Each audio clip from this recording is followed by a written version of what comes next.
오늘 우리에게 주신 성경은 구약 창세기 14장 17절에서 24절입니다.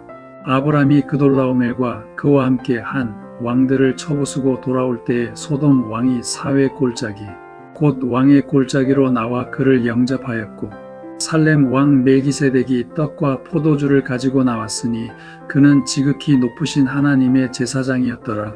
그가 아브람에게 축복하여 이르되 천지의 주제이시오 지극히 높으신 하나님이여 아브람에게 복을 주옵소서. 너희 대적을 내 손에 붙이신 지극히 높으신 하나님을 찬송할지로다.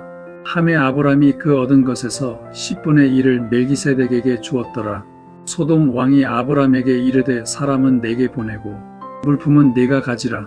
아브람이 소돔 왕에게 이르되 천지의 주제이시오 지극히 높으신 하나님 여호와께 내가 손을 들어 맹세하노니 내 말이 내가 아브람으로 치부하게 하였다 할까 하여 내게 속한 것은 실 한 오락이나 들매끈 한 가닥도 내가 가지지 아니하리라. 오직 젊은이들이 먹은 것과 나와 동행한 아넬과 에스골과 마므레의 분깃을 제할지니 그들이 그 분깃을 가질 것이니라. 오늘 읽은 성경은 아브라함에게 가해진 또 하나의 시험이라고 할 수 있습니다. 이 시험에 이름을 붙인다면 힘의 유혹이라고 할 수 있을 것입니다. 자기가 가진 힘을 과시하는 것입니다. 아브라함은 자신이 양성한 군사와 동맹군을 이끌고 가나안의 5나라를 침공한 적의 연합군을 다메섹까지 따라가서 격파했습니다. 당시 가나안을 지배하던 5나라가 힘을 합쳐도 당하지 못했던 침략군이었습니다. 그들이 포로로 잡아갔던 그 백성들과 또 약탈해간 물건들도 다 찾아왔습니다. 여기까지는 다 잘된 일입니다. 그와 동시에 그가 의도하지 않았던 일이 일어났습니다. 그것은 그 지역에서 누가 가장 강한가라는 사실이 분명히 드러났다는 것입니다. 말하자면 아브라함은 자신이 가진 강한 힘을 인식하는 순간이었고 다른 이들도 인정할 수밖에 없는 순간입니다. 이런 때는 누구라도 자신의 강한 힘을 내세우고 싶은 유혹이 들 수 있습니다. 호랑이도 자신의 힘을 알지 못하면 호랑이 노릇을 하지 못합니다. 심지어 어린 호랑이가 강아지들 속에서 자라면 자기가 강아지인 줄 압니다. 그러나 자신이 호랑이라는 사실을 알게 되는 날부터는 달라집니다. 자기에게 무서운 힘이 있다는 사실을 알게 되면 그때는 무서운 맹수로 돌변하는 것입니다. 그리하여 자신의 영역을 정하고 경쟁자들을 무자비하게 누르고 권력의 정점에 서게 되는 것입니다. 지금 아브라함이 그렇습니다. 아브라함은 가나안의 연합군이 당하지 못한 북방의 연합군을 추격해 자신의 힘과 세력으로 물리쳤습니다. 이것으로 그는 이 지역에서 호랑이임을 증명한 것입니다. 그렇다면 이제 맹수로 돌변할 수 있습니다. 그 지역의 맹주가 되어 모든 왕들을 지배할 수 있는 것입니다. 아브라함은 이런 시험을 받았을지 모릅니다. 그 모든 이들 앞에서 증명된 자신의 힘을 휘두르는 것입니다. 그 힘을 전제로 하여 주변의 민족들과 새로운 관계를 맺고 싶어하는 시험입니다. 그들을 지배하고 싶은 시험입니다. 사람이 약할 때나 두려울 때만 시험을 받는 것이 아닙니다. 힘이 강하고 많이 배우고 나이가 많고 높은 위치로 올라가고 가진 것이 많아도 시험을 받습니다. 그런 것들을 다른 사람들과의 관계에 이용하고 싶은 시험입니다. 자신의 힘을 과시하여 좀 더 큰 권위와 발언권을 얻으려고 하는 것입니다. 좀 더 높은 위치로 오르려는 것입니다. 자신의 영향력을 크게 하고 심지어는 지배하고 싶은 시험입니다. 힘은 반드시 남을 억압하는 형태로만 나타나지 않습니다. 사람은 힘이 생기면 하나님께 묻지 않습니다. 예전에는 기도하고 결정했는데 이제는 경험으로 결정하고 돈으로 해결하려고 합니다.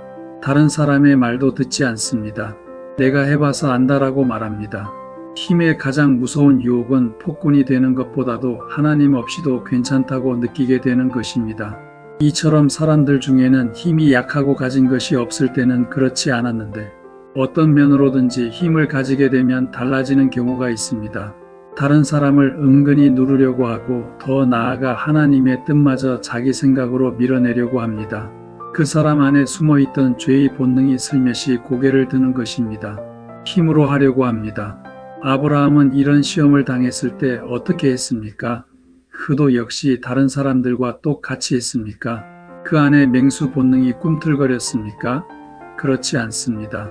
그는 이후에 한 번도 이런 목적으로 그가 가진 군사를 움직이거나 시위한 적이 없습니다. 한 번도 다른 나라들을 건드리거나 위협했다는 이야기가 없습니다. 오히려 그가 있을 때는 가나안 전체가 평안했습니다. 오늘 읽은 성경에도 그런 이야기가 나옵니다. 그가 침략군들을 섬멸하고 돌아왔을 때 소돔 왕과 살렘 왕이 왕의 골짜기까지 나와 그를 영접했습니다.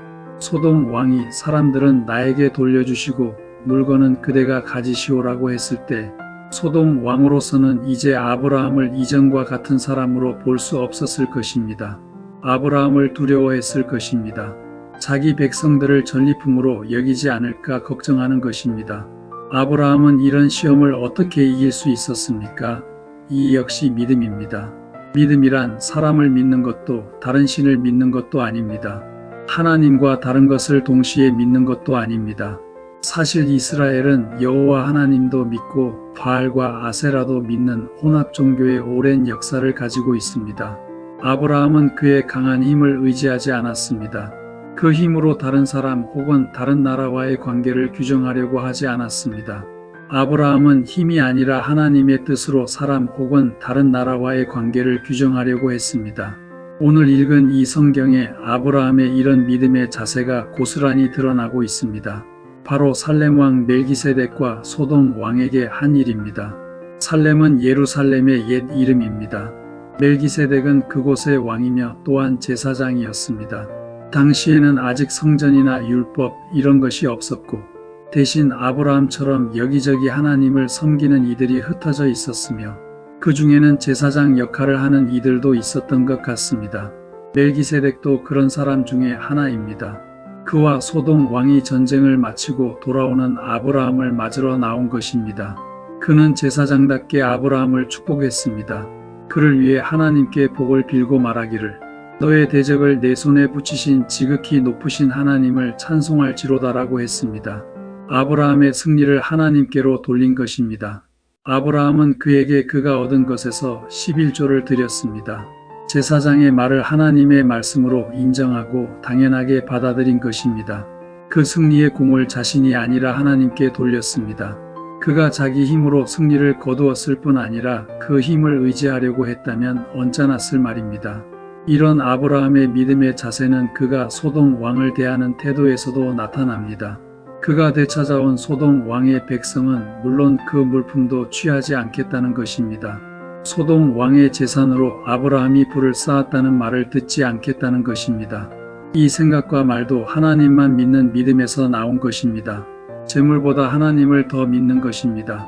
그런가 하면 소돔 왕과의 관계에 있어서도 힘이 아니라 하나님의 뜻을 그 가운데 두겠다는 것입니다. 하나님이 기뻐하시는 뜻대로 그들과의 관계를 맺고 또 그 뜻대로 모든 일을 결정하겠다는 것입니다. 시험은 언제나 다가옵니다. 어려울 때도 다가오고 잘 될 때도 다가옵니다. 사람들은 어려울 때는 곧잘 시험을 이기지만 잘 될 때는 곧잘 넘어집니다. 그것이 시험인지도 모르고 당합니다. 우리들도 이런 시험들이 있습니다. 잘 되고 승리하는 가운데 나도 모르게 당하는 시험입니다. 이런 시험도 믿음으로 이깁니다. 힘이 없을 때 하나님을 믿는 것도 믿음입니다. 그러나 힘이 생겼는데도 그 힘을 믿지 않고 휘두르지 않는 것은 더 깊은 믿음입니다. 아브라함은 자신이 얼마나 강해졌는지를 알았지만 그 힘으로 길을 열고 자신의 미래를 도모하려고 하지 않았습니다. 그는 멜기세덱의 축복 앞에서는 승리를 하나님께 돌렸고 소돔 왕의 재물 앞에서는 그 힘을 내려놓았습니다. 그는 처음부터 끝까지 힘이 아니라 하나님의 사람으로 남았습니다. 내게 힘이 생겼다는 것을 인식한 순간에도 그 힘이 아니라 시종일관 하나님만을 의지했습니다. 그렇게 하는 저와 여러분들이 다 되기를 주의 이름으로 축원합니다.